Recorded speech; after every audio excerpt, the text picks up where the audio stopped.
دەمەوێت لەبارەی دۆخی ئێستای ئۆکرانیا و بەردەوامی شەڕ و ناکۆچیەکان لە نێوان رووسیا و ئۆکرانیا گفتوگۆی زیاتر بکەم. دکتۆر دانیال ساری پسپۆری پەیوەندیە نێودەوڵەتیەکان لە ئەلماتی کازاخستانەوە لەگەڵم دەبێت. دکتۆر دانیال لەم کاتت باش، زۆر سپاس کە میوانی کوردستان 24.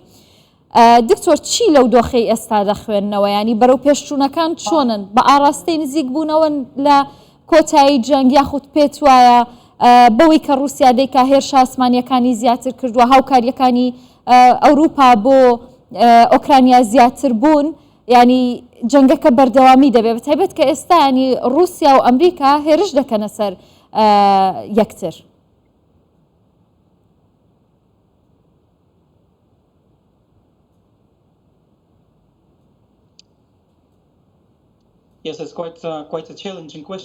پرسیارێکی زۆر زەحمەتە، چونکە ڕۆبەڕۆبوونەوەکان لە نێوان رووسیا و ئۆکرانیا زۆر ئاڵۆز بووە، چۆتە قۆناغێکی تند.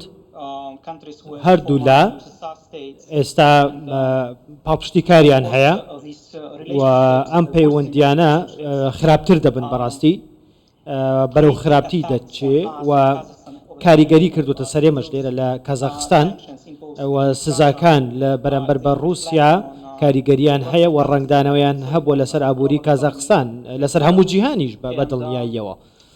بۆیە ئەمە زۆر گرنگە ببینین کە سیستمی نێودەوڵەتی تێک نەچێ و سیستمی نێودەوڵەتی لە هەرسهێنان ئەوەی کە منەی بینم نزیک بۆتەوە. بۆیە هیوادارم ئەم سیستمە و سیستمی ئاسایشی جیهان تێک نەچێ و وڵاتان کار بکەن بۆ باشترکردنی. کازاخستان وەکو وڵاتێک کە نزیکە لە جەنگەکەوە بە دوای چارەسەرێکدا دەگەڕێت و تا هەوڵی خۆی داوە بۆی کە بە شێوەیەک لە شێوەکان هەرچەندە هەندێک هەنگاوی بۆ بە دڵی من نەبووە و بە بۆچوونی تایبەتی خۆمەڵێم کە هەنگاوەکانی باش نەبوون، بەڵام هەموو هەوڵی بۆ ئەوەیە کە ئاوێک بەم ئاگرەدا بکە و پەیوەندیەکان باشتر بکاتەوە دەرفەت بڕخسێنێ بۆ چارەسەری دیبلۆماسی لە نێوان رووسیا و ئۆکرانیا. بەڵام وەک وتم ئێستا هیچ ئاسۆیەک نییە، ئەو سەری تونێلەکەمان لێ دیار نییە، هیچ ڕووناکیەک دیار نییە، چونکە هەموو ڕۆژ ئاوا چوونەتە پشت ئۆکرانیا و ئەتوانم بڵێم ئێستا شەڕی رووسیا و هەموو ڕۆژ ئاوایە و هاوکاری ئۆکرانیا دەکەن. وەک دەبینی وەک خۆشت باست کرد کە ئەمریکا و یەکێتی ئەوروپا هەموو وڵاتانی ڕۆژ ئاوا هاوکاری ئۆکرانیا دەکەن. بەڵام وڵاتێکی وەکو کازاخستان ئەگەر بیەوێ دۆخەکەش باشترکە، ئەگەر بیەوێ دانووسانیش دروست بێتەوە، پێم وان نییە بتوانێت سنگێکی وای هەبێت. بەڵام تەنیا کازاخستان نییە دکتۆر، خۆتان دەزانن ئێستا چینیش هەوڵی ئەو نێوەندگیریە دەدات، هەرچەندە چین ینی هاوپەیمانێکی استراتیژی رووسایە، بەڵام ئێستا هەوڵ دەدا وەکو وڵاتێکی بێلایەن دەربکەوێت لە نێوەندگیریکردن. پێتان وایە کە ئەم نێوەندگیریە هیچ ئەنجامێکی دەبێت لە نێوان ئەو دوو وڵاتە بۆ کۆتایی هێنان بە جەنگ و کەمکردنەوەی ململانەکان؟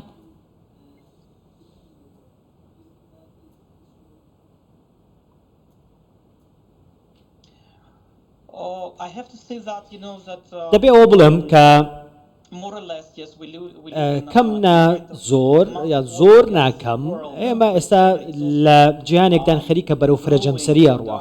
چین جەمسەرێکی بەهێزە لە هەموو بوارەکاندا و بە دڵنیاییەوە کاریگەری دەبێ و پەیوەندیەکانی نێوان رووسیا و چین ناشاردرێنەوە و پەیوەندە بازرگانیەکانیان و بەو شێوەیە نییە لەگەڵ ئەمریکا هەیەە، بەڵام بەو شێوە نییە بەوەی کە لەگەڵ رووسیا هەیەی. بۆیە ئەمە من پێم وابێ رووسیا ئەگەر بیەوێ ئەتوانێت ڕوڵێکی ئەرێنی و کاریگەر بگێڕێ بۆ چارەسەری ئەم کێشەیە. زۆر باشە.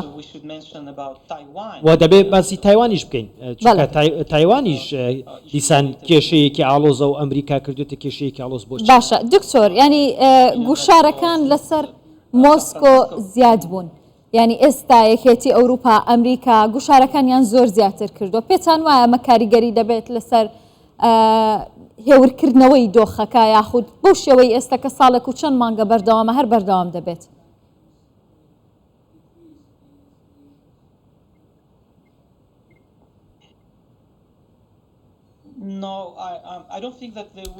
من پێم وان نییە کە چارەسەرەکە بەو شێوە ئاسان بێ. بەڵێ نمونەیەکمان هەیە لە مێژوو لە پەیوەندیە نێودەوڵەتیەکان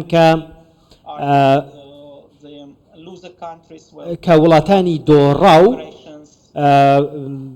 زۆرترین زیانیان بەرکەوت و سزای زۆریان با بڵێن بەرکەوت لە وەتا ئێستاش نەچوونەتەوە سەرپەی خۆیان نەچوونەتەوە دۆخی جارانی خۆیان بۆیە ئەگەر لە جەنگی جیهانی یەکەمەوە سیرکەی و لە جەنگی جیهانی دووەمەوە سیر بکەی بۆیە بە سەلمێنراوە کە سزا بەڕاستی هیچ سوودێکی نییە سزا بە هیچ شوێنێکە ناگەین. بەڵێ دکتۆر دانیال ساری پسپۆری پەیوەندیە نێودەوڵەتیەکان لە کازاخستان لەگەڵم بووی زۆر سوپاس.